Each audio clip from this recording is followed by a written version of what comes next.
High বন্ধুরা, good morning. তো ভোর রাতে বেরিয়ে পড়েছি। কোথায় দেখো, 3:54 বাজে। চলে এসেছি স্টেশনে। বলবো কোথায় যাচ্ছি, তার আগে চলো ট্রেনে ওঠা যাক।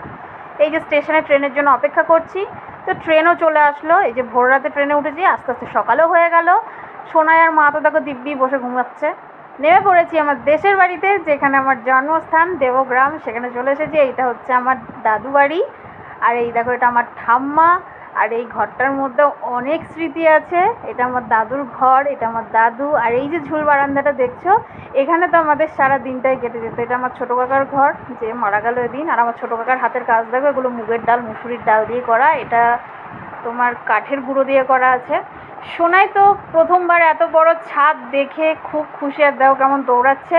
তো যাই হোক, এখানে একটু সময় কাটি, একটু ফ্রেশ হয়ে নিয়ে আবার রেডি হয়ে বেরিয়ে পড়লাম ভাইয়ের মামার বাড়ির দিকে, কারণ আমাদের বাড়ির থেকে তো হবে না বিয়ে, তাই ভাইয়ের মামার বাড়িতে চলে যাচ্ছি। এই যে চলে এসেছি, আর এইখানে রান্না বান্না হচ্ছে। আর সোনাই দেখো গিয়ে ওর ভোলে বাবাকে পেয়ে কোলে ঘুমিয়ে গেছে। আর এই যে আমাদের বাড়ির সবাই চলে এসেছে, বেশ মজাই কাটছিল। আর এই যে বসে পড়েছে আইবুড়ো ভাত খেতে আমার ভাই। কেমন লাগছে বলো?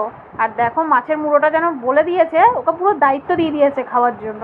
তো লাঞ্চটা কিন্তু আজকে ভালো করে দেখাতে পারিনি। এখানে লাল শাক ভাজা ছিল বাদাম দিয়ে, ভেজ ডাল ছিল, আলু পটলের তরকারি, মাছের ঝাল, চাটনি, পায়েস, মিষ্টি, এই দিয়ে লাঞ্চ করলাম। আর দেখো ভাই কি আনন্দে মিষ্টি খাচ্ছে।